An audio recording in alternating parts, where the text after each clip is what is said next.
하나님 말씀 함께 보시겠습니다. 신약 요한복음 14장 5절부터 24절까지 말씀입니다. 하나님 말씀은 요한복음 14장 5절부터 24절까지 말씀입니다. 요한복음 14장 5절부터 24절까지 말씀을 한 절씩 교독하시겠습니다. 제가 먼저 읽겠습니다. 도마가 이르되 주여 주께서 어디로 가시는지 우리가 알지 못하거늘 그 길을 어찌 알겠사옵나이까. 예수께서 이르시되 내가 곧 길이요 진리요 생명이니 나로 말미암지 않고는 아버지께로 올 자가 없느니라. 너희가 나를 알았더라면 내 아버지도 알았으리로다. 이제부터는 너희가 그를 알았고 또 보았느니라. 빌립이 이르되 주여 아버지를 우리에게 보여주옵소서. 그리하면 족하겠나이다. 예수께서 이르시되 빌립아 내가 이렇게 오래 너희와 함께 있으되 내가 나를 알지 못하느냐. 나를 본 자는 아버지를 보았거늘 어찌하여 아버지를 보이라 하느냐. 내가 아버지 안에 거하고 아버지는 내 안에 계신 것을 내가 믿지 아니하느냐. 내가 너희에게 이르는 말은 스스로 하는 것이 아니라 아버지께서 내 안에 계셔서 그의 일을 하시는 것이라. 내가 아버지 안에 거하고 아버지께서 내 안에 계심을 믿으라. 그렇지 못하겠거든 행하는 그 일로 말미암아 나를 믿으라. 내가 진실로 진실로 너희에게 이르노니 나를 믿는 자는 내가 하는 일을 그도 할 것이요 또한 그보다 큰 일도 하리니 이는 내가 아버지께로 감이라. 너희가 내 이름으로 무엇을 구하든지 내가 행하리니 이는 아버지로 하여금 아들로 말미암아 영광을 받으시게 하려 함이라. 내 이름으로 무엇이든지 내게 구하면 내가 행하리라. 너희가 나를 사랑하면 나의 계명을 지키리라. 내가 아버지께 구하겠으니 그가 또 다른 보혜사를 너희에게 주사 영원토록 너희와 함께 있게 하리니 그는 진리의 영이라. 세상은 능히 그를 받지 못하나니 이는 그를 보지도 못하고 알지도 못함이라. 그러나 너희는 그를 아나니 그는 너희와 함께 거하시며 또 너희 속에 계시겠습니다. 내가 너희를 고아와 같이 버려두지 아니하고 너희에게로 오리라. 조금 있으면 세상은 다시 나를 보지 못할 것이로되 너희는 나를 보리니 이는 내가 살아있고 너희도 살아있겠습니다. 그날에는 내가 아버지 안에 너희가 내 안에 내가 너희 안에 있는 것을 너희가 알리라. 나의 계명을 지키는 자라야 나를 사랑하는 자니 나를 사랑하는 자는 내 아버지께 사랑을 받을 것이요 나도 그를 사랑하여 그에게 나를 나타내리라. 가룟신 아닌 유다가 이르되 주여 어찌하여 자기를 우리에게는 나타내시고 세상에는 아니하려 하시나이까. 예수께서 대답하여 이르시되 사람이 나를 사랑하면 내 말을 지키리니 내 아버지께서 그를 사랑하실 것이요 우리가 그에게 가서 거처를 그와 함께 하리라. 나를 사랑하지 아니하는 자는 내 말을 지키지 아니하나니 너희가 듣는 말은 내 말이 아니요 나를 보내신 아버지의 말씀이니라. 아멘. 요한복음은 크게 두 부분으로 나뉘는데 전반부는 예수님의 다양한 기적이 나오는 1장부터 21장 그 부분을 이제 표적의 책, 기적의 책이라고 부르고 후반부에는 그분의 말씀을 모아놓은 이제 말씀의 책이라고 부릅니다. 공간복음에서 예수님의 말씀은 짧은 설교 여러 개를 이제 주제에 따라서 모아놓은 그런 느낌이 강하다라면 요한복음에서 예수님의 주제는 설교 하나마다 하나의 주제를 가지고 아주 길고 완결된 논리를 가진 긴 설교를 하고 있는데 그분의 첫 번째 말씀인 14장의 말씀이 오늘을 살아가는 우리의 삶과 신앙이 던지는 의미가 무엇인지에 대해 함께 생각해보는 시간을 갖도록 하겠습니다. 첫 번째, 하나님이 어떤 분인지를 알아야 그분께 가까이 갈 수 있습니다. 14장은 3명의 제자들이 예수님께 던지는 질문과 이에 대한 예수님의 답변을 다루고 있는데 먼저 도마가 주께서 어디로 가시는지 우리가 알지 못하는데 어떻게 그 길을 가겠습니까? 라고 질문했고 예수님은 이에 대해서 내가 곧 길이요 진리요 생명이라고 말씀하셨는데 첫 번째, 왜 도마는 예수님께서 가시는 길을 알지 못한다고 이야기했을까요? 예수님이 이제 당신이 아버지께 갈 거라고 말씀하셨습니다. 나는 이제 지금 아버지한테 가고 내가 간 그 길을 따라서 너희가 내게로 오게 될 것이다. 이렇게 말씀하셨는데 예수님께서 가시는 길이 뭡니까? 성경에서 길이라는 것, 또 신앙에서 길이라는 것은 우리의 삶의 걸음이고 우리가 어떻게 하나님께 진리를 주고 하나님께 다가가는 그 길이잖아요. 예수님께서 3년 반 동안 제자들을 가르치셨고 그 가까이서 3년 반을 지켜보았는데 도마가 마지막 순간에 예수님 저 그 길 모르겠습니다. 이렇게 이야기하는 겁니다. 왜 모른다고 이야기했을까요? 3년 반이나 수많은 말씀을 하시고 우리가 어떻게 하나님께 갈 것인가? 우리가 어떻게 하나님께 다가갈 것인가? 그것에 대해서 예수님께서 당신의 길에 대해서 하나님께로 가는 길에 대해서 3년 반이나 말씀하셨는데 토마가 주님 저 잘 모르겠어요. 어떻게 하나님께 갈 수 있습니까? 이렇게 묻습니다. 그럼 우리가 어떻게 하나님께 갈 수 있을까요? 어떤 길을 걸어야 예수님께 닿을 수 있을까요? 잘 모르시겠습니까? 그럼 도마랑 우리 그래도 도마랑 같은 수준 아닙니까? 몰라도 적어도. 사실 이게 잘 이해가 안 되는 겁니다.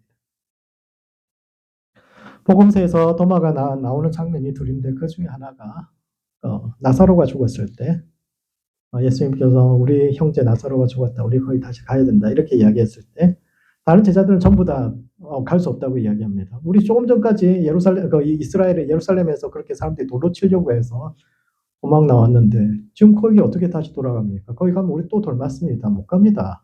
이렇게 이야기했는데 토마가 그렇게 이야기하죠. 우리가 주와 함께 죽으러 가자.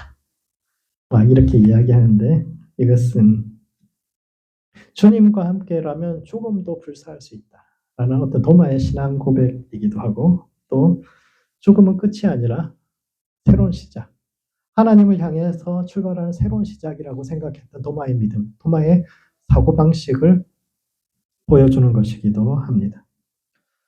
초대교회 당시 가장 활발하게 활동했던 신앙의 형태 중에 하나가 영지주의입니다. 영적 지식을 추구하는 그런 자들인데 그들이 말하는 그들의 세계관은 어떤 거냐면 우리의 영혼은 하나님으로부터 떨어져 나온 조각이요. 원래 우리가 저 영적인 존재로 저 하늘에 있었는데 이 땅으로 이제 내려온 겁니다. 그래서 우리가 육신을 입었다는 것은 그 순수한 영체에서 사실은 좀 부족한 상태가 된 겁니다. 그런데 이 세상을 떠나서 죽음의 순간을 우리가 별세해서 하나님을 향해서 쭉 올라가는 그 성화되어가는 영적으로 높은 곳으로 향해서 가는 과정인데 그 하늘로 올라가는 그 과정에서 여러 단계가 있고 시험 그 중에서 이제 통과해야 할 시험이 있다 이렇게 생각하는 겁니다. 그래서 이 사람들 죽음 이후의 영적 세계 또는 우리가 기도 속에서 깊은 영성을 통해서 저 하늘로 올라가는 이런 영적 체험이 중요하다고 생각하는데 하늘의 그 사람마다 다른데 대부분 하늘을 7개로 구분하고 각 하늘에서 다루어야 하는 시험이 있고 그걸 어떻게 통과하는가 이런 지식이 중요하다고 이야기하는 겁니다. 예를 들어서 셋째 하늘에서 정욕을 다룬다고 이야기하고 넷째 하늘에서 교만, 여섯째 하늘에서는 부하고자 하는 욕심, 그리고 일곱째 하늘에서는 사람을 헤아려 했던 거짓의 과거를 그런 것을 이 땅에서 지었던 그 죄를 다 회개하고 나서야 이제 순수해진 상태로 하나님께 합쳐질 수 있다. 그래서 이제 신의 일부가 우리가 하나님의 원래 일부였다가 다시 신의 일부가 되도록 돌아가는 것. 그것이 이제 영적 여행이다. 이렇게 설명을 하는데 그런 점에서 도마가 당신이 가시는 길을 우리에게 가르쳐 주지 않았다라는 것은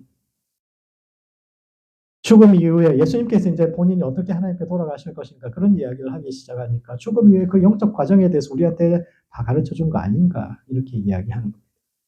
예수님께서 십자가에 달리시고 죽으시고 부활하실 것에 대해서 이 땅에 살아가시면서 하나님을 사랑하라, 이웃을 사랑하라. 이것이 율법의 전부다. 이런 수많은 가르침을 하셨는데 그거 별로 중요하게 생각하지 않는 겁니다. 오히려 정말 예수님께서 중요한 진리, 영적인 가르침은 우리한테 안 가르쳐 준 거 아닌가. 이렇게 이야기를 하는 겁니다. 사실 도마는 12제자에 속해 있긴 하지만 그 중에서 12제자 중에서 특별한 취급을 받는 3제자가 있잖아요. 그러니까 혹시 진짜 중요한 진리는 저 3사람한테만 가르쳐주고 우리한테 안 가르쳐준 거 아닌가. 그러니까 정말 하나님께 닿는 방법, 하나님께로 가는 그 길, 그 중요한 길을 우리한테 안 가르쳐준 거 아닙니까? 그거 우리한테도 가르쳐주세요. 이렇게 이야기하는데 그에 대해서 예수님께서 내가 곧 길이요, 진리요, 생명이라고 말씀하셨는데 이것은 예수님을 따라가는 것은 곧 십자가의 길을 쫓아가는 것이고 하나님 사랑하고 이웃 사랑 그거 외에 없다 이런 이야기를 하는 겁니다. 두 번째 하나님을 아는 것이 곧 그분께 다가가는 길입니다. 도마의 질문에 대해서 예수님은 나는 무엇이다 이렇게 이제 답변을 하셨어요. 길이다, 진리다, 생명이다 이렇게 답변을 하셨는데 이것은 성경에서 이제 하나님의 자기 선언의 형식입니다. 하나님이 어떤 존재인가를 이야기하는 것이 나는 무엇이다라는 형식입니다. 하나님의 이름이 이제 여호와인데 그는 존재하는 분이다 또는 그는 이다 이거든요. 그것을 히브리어를 헬라어로 번역하게 되면 에고에임입니다. 나는 무엇이다 라는 것. 이게 이제 하나님의 이름이 어떤 것인가 라는 것에 정의하는데 이 말의 뜻은 나는 무엇이다. 중간에 빈 정의가 비어있는 나는 무엇이다 이렇게 번역할 수 있습니다. 이 메시지가 왜 중요하냐면 예로부터 사람들은 하나님이 어떤 존재인지를 질문해 왔습니다. 구약에서는 하나님을 어떤 존재라고 이야기합니까? 처음에는 이제 아브라함의 하나님, 이삭의 하나님, 야곱의 하나님 이렇게 설명을 합니다. 아브라함의 하나님, 이삭의 하나님, 야곱의 하나님 어떤 하나님입니까? 우리 조상들의 하나님, 우리 부족을 지키는, 우리 가문을 지켜주시는 우리 조상들의 하나님, 우리를 지켜주시는 분 이런 정의인데 사람들이 우리 부족의 수호신 이 정도로 만족하고 있었던 시대가 있습니다. 그런데 시간이 지나면서 그것이 신의 본질인가에 대해서 사람들이 질문을 하기 시작합니다. 그냥 우리를 지켜주시는 분, 우리 가문을 지켜주시는 이게 신의 본질인가에 대해서 질문하기 시작했고 그런 점에서 최초로 하나님의 본질에 대해서 질문을 던졌던 사람이 철학적인 질문을 던졌던 사람이 모세죠. 모세가 불타는 가시덤불 앞에서 하나님께서 불타는 가시덤불 불은 타인데 가시덤불 사그라지지도 않고 그 앞에서 모세가 묻거든요. 하나님 당신 누구십니까? 우리 조상의 하나님이라는 그것으로 그냥 나를 돌보시는 하나님, 나를 지키는 하나님으로 충분하지 않고 당신의 본질이 무엇입니까? 이렇게 질문했을 때 그때 그가 받았던 하나님이 무한의 하나님이라는 답입니다. 하나님은 나는 스스로 존재하는 자다라고 I am that I am 하야 아쉐라 에흐예요. 나는 존재하는 자다. 이렇게 이제 말씀하셨는데 나는 무엇이다 라고 답변하셨는데 정확하게 이야기하면 무엇인지에 대해서 답변하지 않으셨어요.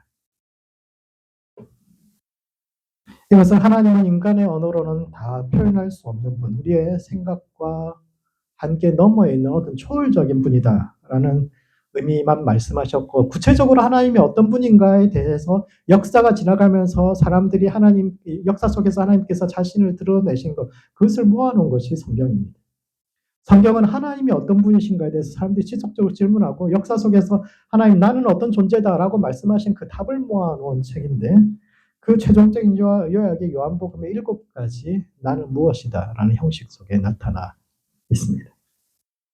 모세는 2가지로 정의했죠. 한 가지는 스스로 존재하는 분이다라는 그 속에는 하나님 우리의 생각으로 다 이해할 수 없는 분이다라는 딱 그것만 하나님 정말 어떤 분일까? 우리가 다 이해할 수 없는 분이다. 무한의 하나님이다. 그거 하고 또 한 가지 모세가 정의한 중요한 정의가 뭐냐면 이제 코각인 하나님입니다. 코각인 하나님.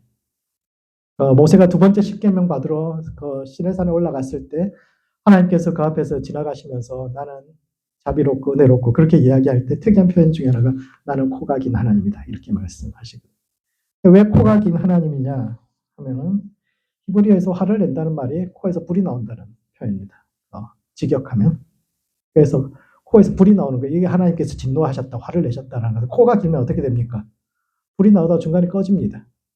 그래서 코가 긴 하나님이라는 표현은 참을성이 많은 분, 인자와 자비가 충만하신 분이라는 뜻인데 모세가 하나님은 어떤 존재다, 하나님은 이다, 나는 이다로 정의할 수 있는데 모세가 정의한 것은 딱 하나예요. 하나님은 코가 긴 하나님, 은혜로우시고 자비로운 분, 사랑이 많으신 분 이것만 이야기했는데 그 이후에도 사람들이 이런저런 하나님의 본질을 발견해서 이것을 나는 무엇이다 라는 형식으로 정리했는데 그것을 요약한 것이 요한복음이요. 요한복음에서는 하나님 본질을 7가지로 정의하는데 길이요, 진리요, 생명이며 세상의 빛이요, 생명의 떡이며 문과 선한 목자라는 7가지로 정리하고 있습니다.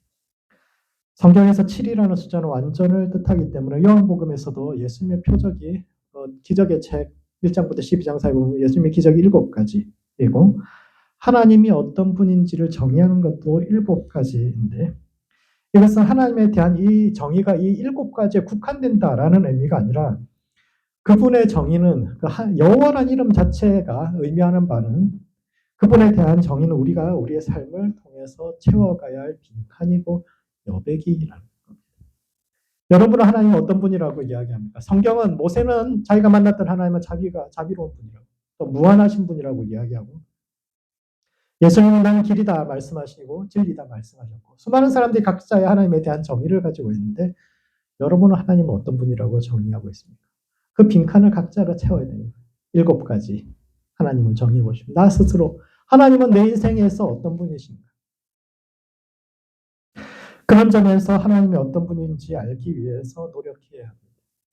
도마와 영지주의자들은 하늘에 닿는 특별한 방법이 있는 것처럼 길이 따로 있는 것처럼 하나님께 가는 길이 따로 있는 것처럼 어떤 지나가는 과정에 물어보는 것에 대해서 어떤 지식을 가지고 답변해야 되는 그런 길이 따로 있는 것처럼 그 지식을 알아서 그 지식을 알면 더 높은 차원의 영적 능력을 얻을 수 있는 것처럼 결국은 길을 물어보는 것 자체가 신앙의 길을 물어보는 것 자체가 더 많이 알고 더 쉽게 하나님께 다가가고 뭔가 능력을 얻어내고 이런 식으로 이야기하지만 예수님은 그것이 아니라 내가 어떤 존재인지 하나님이 어떤 존재인지에 대해서 답하시는데 이것은 하나님은 지식이나 어떤 길로 알아갈 수 있는 존재가 아니라 우리 하나님께 닿는 길은 그분이 어떤 분인지 알고 또 그분을 우리가 얼마나 삶으로 닮아 있는가 그것에 따라서 하나님께 어떻게 가까이 갈 수 있는지를 알게 되는데 그러므로 하나님을 닮아가야 합니다.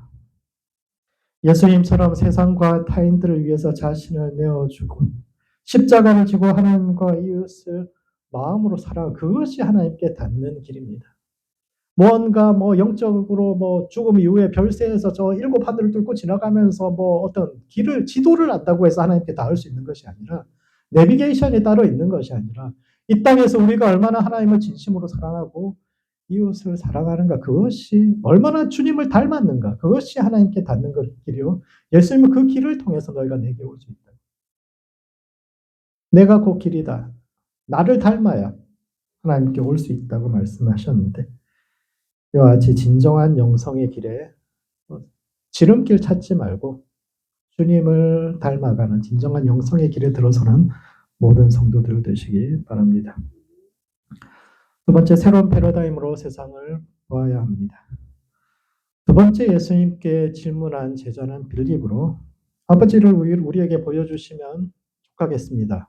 라고 질문했고 이에 대해서 예수님은 나의 계명을 지키는 자에게 나를 나타내리라 이렇게 답변하셨으며 마지막으로 어찌하여 우리에게는 나타내시고 세상에는 아니하십니까? 라는 유다의 질문에는 이 세상에 임금이 오기 때문이다 라고 답변하셨는데 이는 첫 번째 예수님과 연합하는 삶을 살아야 합니다.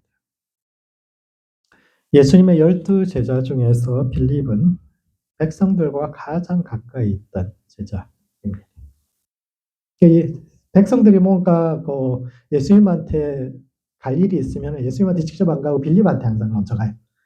그럼 빌립이 제자들 중에서 어떤 3명의 제자 중에 누구를 통하거나 그래서 예수님한테 쭉 가거나 쭉 그렇게 이야기합니다. 성경을 쭉 읽어보시면은 명절에 이방인들도 예수님 만나고 싶은데 어떤 사람을 통해서 누가 우리를 예수님께 데려갈까 이랬을 때 제일 먼저 찾아가는 사람이 빌립이거든. 백성들과 가장 가까이 있었던 제자. 예수님과 백성들 연결하는 제자가 바로 빌립입니다. 그래서 오병이어때도 예수님께서 빌립에게 이야기하죠. 우리가 어디서 이 떡을 사가지고 이 사람들한테 나눠줄까? 이렇게 물어보는 게 빌립이 가장 앞에서 제자들 중에 가장 앞에서 막내였을지도 몰라요. 12제자 중에. 그래서 제일 앞에서 항상 사람들 정리하고 사람들과 예수님을 연결하는 그런 위치에 있던 사람인데 그런 빌립이 왜 예수님께 아버지를 보여달라고 이야기했어요? 아버지를 보고 싶다는 것은 하나님은 어떻게 생겼는가 그게 궁금하다는 뜻은 아닐 거예요. 그러면 하나님을 보고 싶다라는 말의 뜻은 어떤 것일까요? 일반적으로 사람들은 이성으로는 이해할 수 없는 신비와 기적을 만났을 때 신을 만났다. 혹은 신을 보았다. 라고 표현합니다. 눈먼 자가 눈을 뜨고 듣지 못하던 자가 들으며 죽은 자가 살아나는 것을 볼 때 사람들은 우리가 신을 만났다고 하나님의 얼굴을 보았다고 이렇게 말하는데 그런 점에서 빌립은 누구보다도 많은 하나님의 얼굴을 본 사람입니다. 공생의 기간 동안 예수님은 수많은 기적을 행하셨는데 빌립은 그 장면을 가장 가까이서 본 사람. 수많은 사람들이 일어나는 것을 보았고 수많은 사람들이 기적을 통해서 하나님을 만나는 것을 보았고 수많은 사람들이 하나님의 얼굴을 본 것을 그 옆에서 같이 보았던 사람이죠. 아픈 사람이 있으면 함께 일으켜주고 눈먼 사람이 있으면 같이 기도하고 그렇게 해서 수많은 기적을 본 사람인데 만약 하나님 존재한다면 얼굴 한번 봅시다 라고 외치던 수많은 사람들, 간절히 신과의 만남과 그 도움을 요청하던 수많은 이들의 외치던 외침을 옆에서 같이 보았고 그래서 그들이 예수님을 만나는 그 기적을 바로 옆에서 같이 경험했던 사람인데 그 사람들이 돌아가면서 그랬을 거 아니에요. 만약 신이 계시다면 어떻게 이럴 수가 있냐고, 얼굴 한번 보자고 이렇게 이야기했는데 예수님 만나고 나서 그 사람들이 와 우리가 전부 다 하나님 만났다고, 그분의 얼굴 보았다고, 하나님이 은혜를 내게 베풀어 주셨다고 이렇게 하는 수많은 사람들이 그렇게 이야기하는 것을 곁에 본 사람인데 그 사람이 이제 곧 하늘로 올라가실 예수님께 아버지 얼굴 보여달라고 여기 이야기합니다. 왜 이렇게 이야기했을까? 새삼스럽게 신의 얼굴을, 하나님 얼굴을 다시 보고 싶다라고 이야기하는 것은 정말 하나님을 만난다는 것이 어떤 것입니까? 하나님의 얼굴을 본다는 것이 어떤 것입니까? 수많은 사람들이 예수님을 만났다고, 예수님을 통해서 하나님을 만났다고 이야기하고 기적이 내 삶을 변화시켰다고 이야기했는데 그럼에도 불구하고 그 시점에 다시 한번 하나님을 만나는 것이 필요하다라고 이야기하는 것은 시간이 지나면서 기억이 희미해지고 하나님께서 내 삶에 나타나시면 내가 하나님 믿겠다 이렇게 이야기했던 사람들이 대부분 원하는 것이 이루어졌을 때 아무 일 없었던 것처럼 떠나버리고 또 남아있더라도 예수님을 왕으로 삼아서 더 큰 자신들의 욕망을 이루는 도구로 이용하려는 그 수많은 사람들을 보면서 진정으로 하나님의 얼굴을 보는 것이 무엇일까? 정말 하나님의 얼굴을 보는 것이 무엇입니까? 하나님을 대면하는 것이 무엇일까? 질문하는 것이요. 이에 대해서 예수님은 당신과 연합하는 삶에 대해서 이야기합니다. 내 계명을 지키는 자에게라야 내가 얼굴을 나타내리라 말씀하시는 것은 기적과 능력은 영성의 출발점이요. 진짜 하나님의 얼굴을 본다는 것은 아버지가 내 안에, 내가 아버지 안에 거하는 연합의 단계를 뜻하는 것이며 그 연합의 완성이 예수님의 이름으로 무엇이든지 구하면 그분이 행하는 것인데 이것은 그냥 우리가 바라는 것을 이야기하고 끝에 예수님의 이름으로 기도합니다. 이렇게만 이야기만 하면 모든 기도를 이루어 주겠다라는 뜻이 아니라 이 말씀은 하나님과 연합한 사람은 기도가 변한다라는 뜻입니다.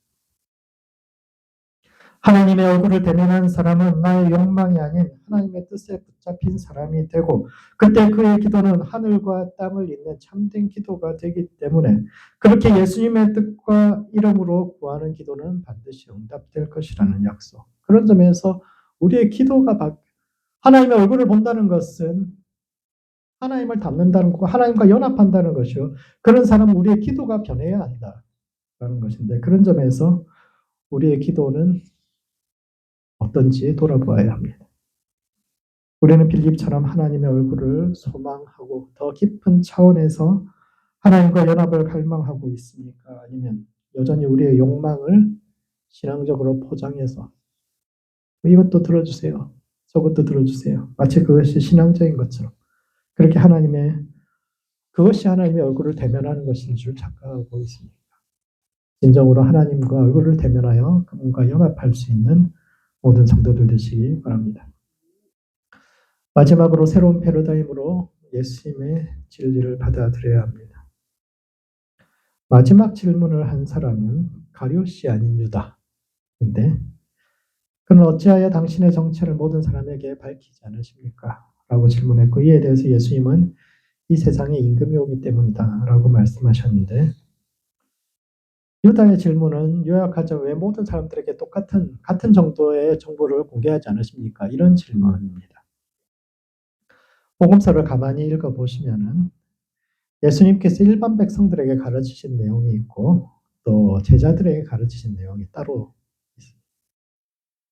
백성들이 있을 때는 주로 비유로 말씀하시죠.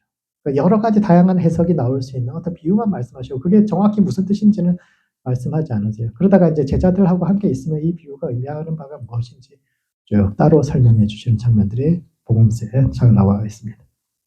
또 그 중에서도 변화산에서 예수님께서 모세와 엘리야 만나서 이야기하신 사건이나 그 누구 여자애 하나 죽어가지고 거기 세 명의 제자만 데리고 들어가 달리다고 막 일으키는 이런 장면. 그때도 세 명의 제자하고만 들어가서 그 사이에서 그 안에서 무슨 일이 일어났는지 부활 때까지 아무한테도 말하지 말라고 하셨어요.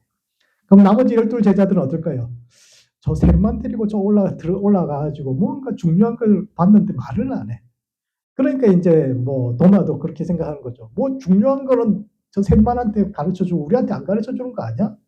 이런 의심을 하게 되는 거죠. 왜 모든 사람에게 같은 메시지 안 주고 저 셋한테 따로 가르치는가? 우리 왜 제자들한테 가르치는 거하고 백성들한테 가르치는 게 다른가? 그러니까 모든 사람에게 정보를 공개하고 모든 사람이 똑같이 말씀하시면 안 됩니까? 이런 이야기는 저 세 명의 제자들한테 이야기했던 거, 그것도 우리도 가르쳐 달라. 이런 이야기인 거죠. 오늘날 우리는 복음서를 읽으면서 백성들에게 하신 말씀과 제자들에게 하신 말씀 모두를 같은 무게로 읽고 있지만 그 당시에는 그렇지 않아요. 세 제자가 알고 있는 것과 12 제자가 알고 있는 것, 그 백성들이 알고 있는 것이 어떤 단계가 있습니다. 그래서 유다가 그게 그게 이제 좀 불만인데, 이는 그가 열심당원이기 때문에 가지는 불만이기도 합니다. 가룟이 아닌 유다는 다데오라고도 하는 열심당원 출신인데, 열심당원이라는 사람들이 어떤 사람들인가 하면 이제 독립운동하던 사람들입니다. 로마 치하에서 로마에 대항해서 막 이렇게 싸우던 그런 사람들인데, 열심당원이라는 그런 독립운동하는 조직의 특징이 뭐냐면 이제 점조직입니다. 모든 사람에게 만약에 조직도를 모든 사람이 다 알고 있으면 어떻게 될까요? 우리 조직의 최종 대장은 누구고 실행책은 누구고 이거 다 알고 있으면 한 명 잡히면 다 잡혀 들어갑니다. 그러다 보니까 열심당 같은 이런 조직은 다 점조직입니다. 자기하고 연결될 사람 한둘 정도만 알고 전체적으로 조직이 어떻게 돌아가는지, 무슨 일이 일어나고 있는지 이것에 대해서 다 알지 못합니다. 그러니까 그런 조직 속에 있다 보니까, 그러니까 그 열심당원들은 그 사람의 어떤 수준과 단계에 따라서 오픈되는 정보가 다 다른 겁니다. 그러니까 이제 그런 데 대해서 사실 넌더리가 나서 이제 나와서 예수님을 따랐던 건데, 예수님의 제자들 사이에서도 그런 급을 나누고 정보를 그렇게 사람의 등급에 따라서 나누는 거 아닙니까? 이런 질문을 하고 있는데, 이런 질문에 대해서 예수님께서 내가 너희와 많은 말을 하지 않은 것은 이 세상에 임금이 오기 때문이라는 것인데, 이것은 내가 가르쳐주고 싶지 않아서 그런 것이 아니라 과거의 패러다임 속에 잡혀 있는 사람들은 나의 메시지를 이해할 수 없다라는 겁니다. 예수님께서 사람을 등급을 나누어 가지고 그렇게 정보를 통제하는 것이 아니라 나의 메시지를 이해할 수 있는 사람이 따로 있다라는 겁니다. 그런 사람은 어떤 사람입니까? 예수님을 사랑해서 그 말씀을 지키고 자기를 넘어서서 십자가를 지고 계속 걸어가는 그런 사람들만이 더 깊은 진리를 이해할 수 있다라는 것이죠. 이사야가 이 백성은 듣기는 들어도 깨닫지 못할 것이요 보기는 보아도 알지 못하리라 라고 말한 것은, 과거에 속해 있고 이 세상에 속해 있는 사람들은 하늘의 진리를 아무리 말해줘도 그 사람들이 깨달을 수 없다라는 겁니다. 하나님의 진리는 과거의 패러다임, 즉 다가오는 세상과 새로운 질서에 관한 것이기, 새로운 패러다임, 다가오는 세상과 새로운 질서에 관한 것이기 때문에 이 땅의 것을 사랑하고 현존하는 세상에 매여 있는 사람들은 그것을 이해할 수 없다라고 이야기합니다. 예수님도 그렇게 이야기하는 겁니다.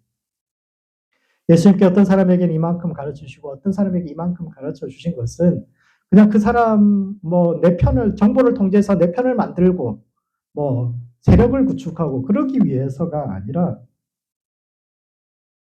그가 얼마나 하나님을 향해서 자신의 삶을 희생하고 헌신하며 자기 십자가를 지고 쫓아갈 수 있는가, 그 수준에 따라서 하나님을 이해하는 이해의 분량이 달라진다는 겁니다.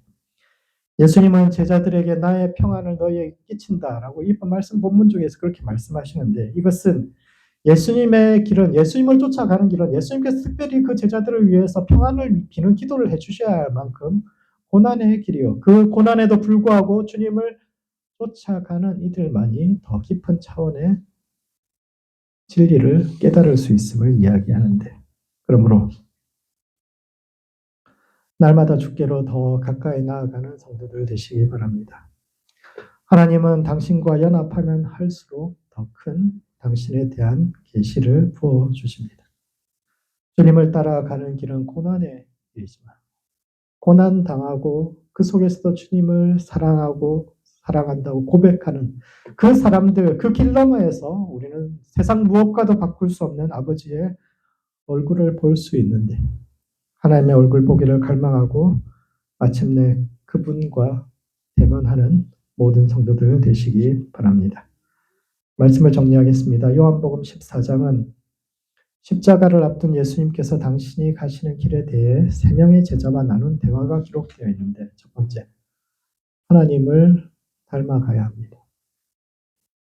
또 많은 예수님께서 가시는 길을 우리는 잘 알지 못한다라고 이야기했지만 이에 예수님은 내가 곧 길이요 진리요 생명이라는 말씀을 통해서 삶과 지식은 분리될 수 있는 것이 아니며 영적 지식이 따로 있는 것이 아니라 예수님처럼 사는 것, 십자가를 지고 그분의 성품을 닮아가는 것, 그것이 하나님께 닿는 길임을 말씀하셨는데 십자가를 향해 가는 그 주님의 길을 항상 함께 걸어가서 마침내 하나님께 닿는 모든 성도들 되시기 바랍니다.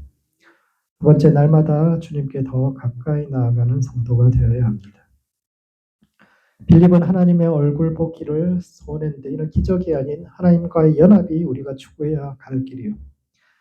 그런 이들의 특징이 기도가 변한 이들임을 말하고 있으며 유다는 주님의 길은 자기 십자가를 지고 예수님을 쫓아가는 이들에게만 계시되는 길임을 이야기하는데 하나님과 연합을 더 깊이 소망하고 갈망하는 모든 성도들 되시기 바랍니다. 기도하시겠습니다. 기도하실 때는 하나님과 연합을 소망하는 성도 될 수 있도록 자신을 위해서 기도합시다. 하나님의 얼굴을 보기를 소망하는 성도, 기도가 변하는 성도, 십자가를 지고 더 깊은 진리를 향해 날마다 나아가는 성도 될 수 있도록 자신을 위해서 기도하시고 두 번째로 하나님을 알고 하나님을 바르게 알리는 성도와 교회 될 수 있도록 서로를 위해서 기도합시다. 하나님을 바르게 알고 바르게 증거하는 교회 될 수 있도록 서로를 위해서 함께 기도하시겠습니다.